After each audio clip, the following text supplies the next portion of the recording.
Hello, and thank you for joining me today for this thought from the Bible. Now, I always find the book of Joshua in the Bible to be a really exciting read. The tribes of Israel, they cross over the Jordan River and recommit themselves to God, and they step in to take possession of what God has promised to them. There are some amazing stories in there of God's miraculous power and the Israelites successfully taking on forces that are stronger than them and seeing victory against the odds over and over and over again. It's a good read, or at least the start of it is. Then it gets into some very detailed descriptions about the dividing of the land. And it's a little bit harder to read then, with lots of names of hard to pronounce towns and areas designated to the various tribes of Israel. Well, in the midst of all of that, I read a verse which caught my eye.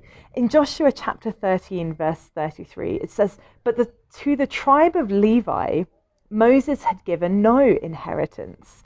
The Lord, the God of Israel, is their inheritance, as he promised them." On a casual skimming of that little verse, it can feel as though the Levites maybe missed out a bit. They went with the other tribes to take the land, and they end up with nothing physical to show for their efforts.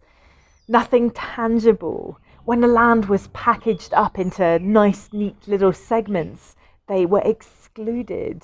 They had to live in towns basically donated to them by the other tribes. But it was interesting when I found myself starting to think along those lines, because what an earthly point of view that is. I think we quite like to receive something when we've put work into a situation. We want some reward for our efforts. We want some return on our investment. And we want it to be something that we can measure. Pay rises and promotions at work, or visible and obvious successes in all of our endeavours. We want the equivalent of a nice tract of land for ourselves. Something obvious, some reward that shows that we have done well. Well, funnily enough, on the same day that I read this particular verse in the book of Joshua, I also started to read a book called The Pursuit of God by A.W. Tozer, which is an old book, but it's one I've never actually read, so I thought I should give it a go. And Tozer had this to say about that very same verse that I had read earlier that morning.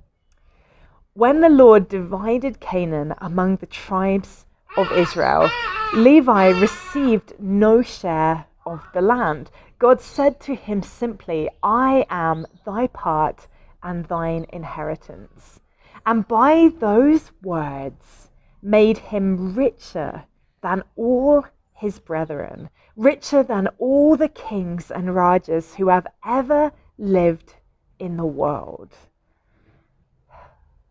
What a different way of looking at it that is. The Levites weren't the poorest tribe. They weren't the ones left behind. They weren't excluded, the only ones who didn't receive something physical. Instead, they were the richest by far. The ones who received God himself as their inheritance.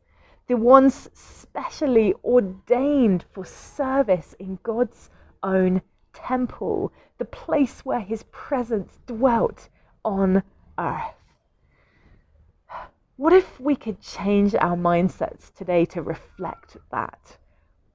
Perhaps we wouldn't feel so hard done to when things don't go quite the way we wanted them to go. We would be less worried, I think, about chasing after stuff, chasing after money, chasing after the things that the world says that you have to have if you're successful. Instead, we would recognize that we have absolutely everything that we need for every situation that we face. When times get tough, we wouldn't be shaken. If we lost things we held dear, we might be sad about it, but but we would know that we still had the most important thing.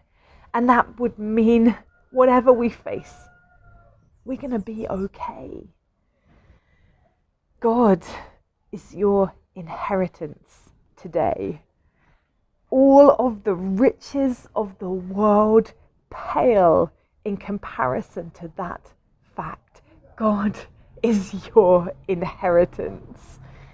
Whatever you're facing, you have everything that you need because God is with you and He has promised to meet all of your needs according to His riches in glory in Christ Jesus. That is far better than any worldly riches. It's far better than a piece of land. It's far better than anything the world tells you that you need. All you need is God. Thank you so much for joining me today for this thought from the Bible. I'll see you next time.